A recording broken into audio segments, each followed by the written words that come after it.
দৰ্শক সকলবে এটা অতি খুব গুৰুত্বপূৰ্ণ খবৰ দিব বিচাৰিছো বহু চৰ্চিত ২৬,০০০ নিযুক্তিৰ পূৰ্বে ভয়ংকৰ কেলেংকাৰী সঞ্চালকৰ অভিযোগ উত্থাপিত হৈছে এটা পদৰ বিনিময়ত ৩ পৰা ৮ লাখ টকালৈ দাম উঠাৰ সঞ্চালকৰ অভিযোগ উত্থাপিত হৈছে ইতিমধ্যে ঘটনা সন্দৰ্ভত এজন ব্যক্তিয়ে ইতিমধ্যে অভিযোগ দাখিল কৰিছে অসম আৰক্ষীৰ বিশেষ সঞ্চালক প্ৰধান গৰাকীৰ ওচৰত এই খবৰ এই মুহূৰ্তত টাইমত দৰ্শকসকলৰ বাবে লৈ আহিছো সবাতোকৈ এই মুহূৰ্তৰ গুৰুত্বপূৰ্ণ খবৰ ২৬,০০০ নিযুক্তিৰ পূৰ্বে ভয়ংকৰ কেলেংকাৰীৰ সঞ্চালকৰ অভিযোগ উত্থাপিত হৈছে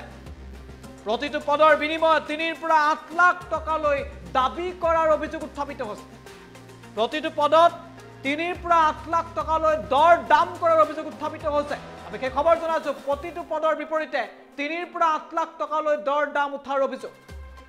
ইতিমধ্যে ঘটনা সন্দৰ্ভত টুইট কৰি জিপি সিঙক অভিযোগ দিছে এজন বিশেষ ব্যক্তিয়ে ব্যক্তিজনৰ অভিযোগ অনুসৰি এজন প্ৰাক্তন বিধায়কে বৃহৎ চক্ৰটোত জড়িত ধনৰ লেনদেনৰ বাবে বৃহৎ চক্ৰই কাম কৰি থকাৰ অভিযোগ উত্থাপিত হৈছে নিযুক্তিৰ সন্দৰ্ভত ধনৰ লেনদেনৰ বাবে এটা বৃহৎ চক্ৰই কাম কৰি থকাৰ সঞ্চালকৰ অভিযোগ আৰু এই অভিযোগৰ পাছতে তাৎক্ষণিকভাৱে টুইটত প্ৰতিক্ৰিয়া আৰক্ষী সঞ্চালক প্ৰধান গৰাকী তথ্য বিচাৰি ব্যক্তিগৰাকীলৈ ৰিটুইট কৰিছে বিশেষ আৰক্ষী সঞ্চালক প্ৰধান জিপি সিঙে জনাইছো এটা অতি খুব গুৰুত্বপূৰ্ণ খবৰ এই বিশেষ ব্যক্তিজন তেওঁৰ নাম আমি ইতিমধ্যে উল্লেখ কৰিছো বিশেষ ব্যক্তিজন ভিক্টৰ দাস আৰু ভিক্টৰ দাসৰ ফালৰ পৰা এটা বিশেষ টুইট কৰা হৈছিল আৰু এই টুইট কৰি তেওঁ সঞ্চালকৰ অভিযোগ উত্থাপিত কৰিছিল যে ২৬,০০০ নিযুক্তি কেন্দ্ৰ কৰি একাংশ লোকে এটা পদৰ বিনিময়ত ৩ পৰা ৮ লাখ টকাৰ পৰ্যন্ত দাবী কৰাৰ অভিযোগ তুলিছিল আৰু তেওঁ উল্লেখ কৰিছে যে এজন প্ৰাক্তন বিধায়ক এই বৃহৎ চক্ৰটোত জড়িত আছে এই অভিযোগ তুলিছিল ভিক্টৰ দাস নামৰ এই ব্যক্তিজন আৰু এই ব্যক্তিজনৰ অভিযোগৰ পাছতে তাৎক্ষণিকভাৱে ৰিটুইট কৰি এই সমগ্ৰ ঘটনা সন্দৰ্ভত তথ্য বিচাৰিছে বিশেষ আৰক্ষী সঞ্চালক প্ৰধান জিপি সিঙে আমি জিপি সিঙৰ টুইট আমি দেখুৱাইছো ৰিটুইট কৰিছে আৰক্ষী বিশেষ আৰক্ষী সঞ্চালক প্ৰধান গৰাকীয়ে ভিক্টৰ দাস নামৰ এজন ব্যক্তিৰ ফালৰ পৰা এই দাবী উত্থাপন কৰা হৈছিল এই অভিযোগ উত্থাপন কৰা হৈছিল যে নিযুক্তিকে ২৬,০০০ নিযুক্তিৰ সন্দৰ্ভত এক কেলেংকাৰী সংঘটিত হোৱাৰ চাঞ্চল্যকৰ অভিযোগ তোলা হৈছে এই মুহূৰ্তৰ সবাতোকৈ গুৰুত্বপূৰ্ণ খবৰ ইতিমধ্যে চাকৰি পৰীক্ষা সম্পূৰ্ণ হৈছে কিন্তু এতিয়াও নিযুক্তি হোৱা নাই এতিয়াও পৰীক্ষাৰ ফলাফল ওলোৱা নাই তাৰ প্ৰাক্ষণত এনেধৰণে অভিযোগ উত্থাপন কৰা হৈছে এজন বিশেষ ব্যক্তিৰ ফালৰ পৰা য'ত আমি যদি সম্ভৱ হয় আমি টুইটটো এই মুহূৰ্তত পঢ়ি দিবলৈ চেষ্টা কৰিম এজন ব্যক্তিৰ ফালৰ পৰা টুইট কৰি অভিযোগ তোলা হৈছে য'ত বিশেষ আৰক্ষী সঞ্চালক প্ৰধান গৰাকীক তেওঁ টুইট কৰিছে ৰাজ্যৰ মুখ্যমন্ত্ৰী গৰাকীকো তেওঁ এই টুইটত সংলগ্ন কৰা পৰিলক্ষিত হৈছে মুখ্যমন্ত্ৰী গৰাকীলৈ তেওঁ টুইট কৰা পৰিলক্ষিত হৈছে য'ত তেওঁ লিখিছে এটা বৃহৎ চক্ৰ জড়িত হৈ আছে বুলি তেওঁ লিখিছে আৰু তেওঁ স্পষ্টভাৱে উল্লেখ কৰিছে যে এটা পদৰ বিনিময়ত মানুহৰ পৰা ৩ পৰা ৮ লাখ টকা পৰ্যন্ত দাবী কৰাৰ অভিযোগ উত্থাপিত হৈছে আৰু তেওঁ উল্লেখ কৰিছে also few x MLA is involve বুলি উল্লেখ কৰা হৈছে অৰ্থাৎ প্ৰাক্তন বিধায়কো এই বৃহৎ চক্ৰ বা লবিটোত জড়িত আছে বুলি তেওঁ অভিযোগ তুলিছে আমি দেখুৱাইছো ছেপ্টেম্বৰৰ ৭ তাৰিখৰ দিনটোত অৰ্থাৎ কালিৰ দিনটোত ভিক্টৰ দাস নামৰ এই ব্যক্তিজনে এটা অভিযোগ তুলিছে আৰু টুইট কৰি তেওঁ অভিযোগ তুলিছে ৰাজহুৱাকৈ অভিযোগটো আনিছে আৰু এই ব্যক্তিজনৰ অভিযোগৰ পাছতেই আৰক্ষীৰ বিশেষ আৰক্ষী সঞ্চালক প্ৰধান জিপি সিঙৰ ফালৰ পৰা ৰিটুইট কৰা হৈছে আৰু বিশেষ আৰক্ষী সঞ্চালক প্ৰধান গৰাকীয়ে কোন জিলা বুলি প্ৰশ্ন কৰিছে হুইচ ডিষ্ট্ৰিক্ট বুলি তেওঁ ইতিমধ্যে উল্লেখ কৰিছে একে সময়তে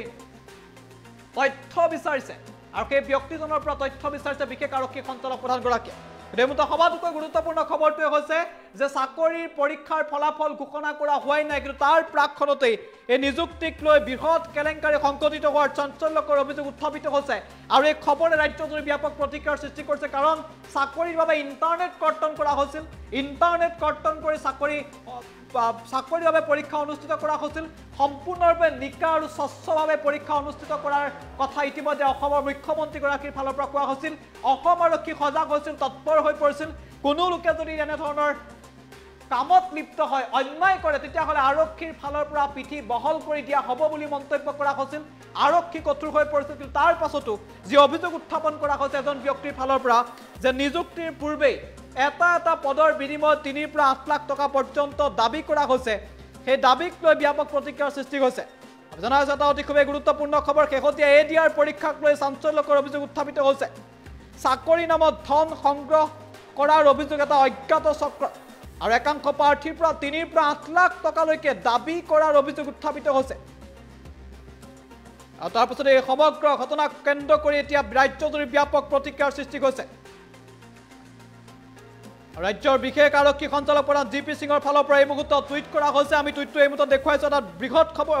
খুবেই গুৰুত্বপূৰ্ণ খবৰ এই মুহূৰ্তত কিয়নো চাকৰিক লৈ ৰাজ্যৰ প্ৰায়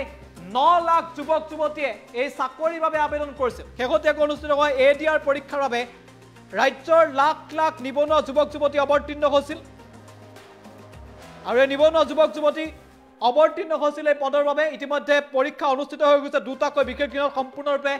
আকটকটীয়া নিৰাপত্তা বেষ্টনীৰ মাজেৰে পৰীক্ষা অনুষ্ঠিত কৰা হৈছিল কিন্তু তাৰ পাছত এটা চাঞ্চল্যকৰ অভিযোগ উত্থাপিত হৈছে আমি দেখুৱাইছো ভিক্টৰ দাস নামৰ এজন ব্যক্তিৰ ফালৰ পৰা এইদৰে টুইট কৰা হৈছে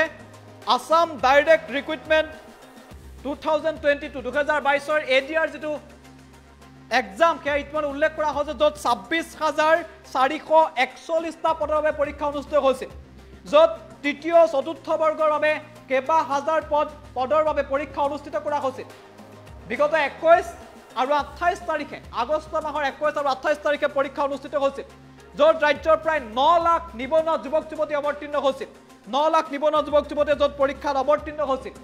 আৰু তাৰ পাছতে চাঞ্চল্যকৰ অভিযোগ উত্থাপিত হৈছে যে পৰীক্ষা অনুষ্ঠিত হৈ গ'ল সেই পৰীক্ষাত ধনৰ লেনদেনৰ চাঞ্চল্যকৰ অভিযোগ উত্থাপিত হৈছে এটা বৃহৎ চক্ৰই ধনৰ লেনদেন সংঘটিত কৰাৰ চাঞ্চল্যকৰ অভিযোগ উত্থাপিত হৈছে খবৰ আমি ইতিমধ্যে জনাই আছো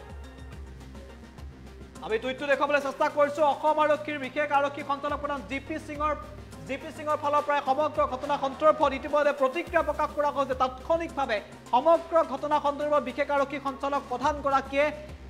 তথ্য বিচাৰিছে এজন বিশেষ যুৱকৰ পৰা আমি যুৱকজনৰ নাম ইতিমধ্যে উল্লেখ কৰিছো ভিক্টৰ দাস নামৰ এই যুৱকজনৰ ফালৰ পৰা এটা টুইট কৰা হৈছিল আৰু ভিক্টৰ দাস নামৰ যিজন যুৱক আছিল সেই যুৱকজনৰ ফালৰ পৰা চাঞ্চল্যকৰ অভিযোগ উত্থাপন কৰা হৈছে য'ত তেওঁ এটা বৃহৎ চক্ৰই ধন দাবী কৰাৰ অভিযোগ উত্থাপিত কৰিছিল আমি সেই খবৰ জনাইছো এই মুহূৰ্তৰ সবাতোকৈ গুৰুত্বপূৰ্ণ খবৰ এজন বিশেষ ব্যক্তিৰ ফালৰ পৰা এই অভিযোগ উত্থাপন কৰাৰ পাছত এটা ৰাজ্যজুৰি ব্যাপক চাঞ্চল্যৰ সৃষ্টি হৈছে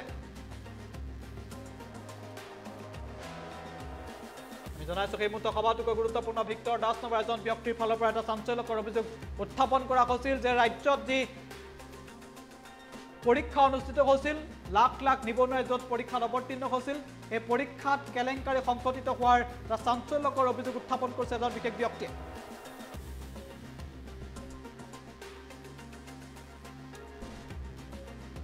আৰু এই সমগ্ৰ ঘটনাক কেন্দ্ৰ কৰি ইতিমধ্যে ৰাজ্যজুৰি ব্যাপক প্ৰতিক্ৰিয়াৰ সৃষ্টি হৈছে সেই খবৰ আমি ইতিমধ্যে জনাই আছো শেহতীয়াকৈ অনুষ্ঠিত হোৱা এই পৰীক্ষা কেন্দ্ৰ কৰি কেইবাটাও চাঞ্চল্যকৰ অভিযোগ উত্থাপন কৰা হৈছে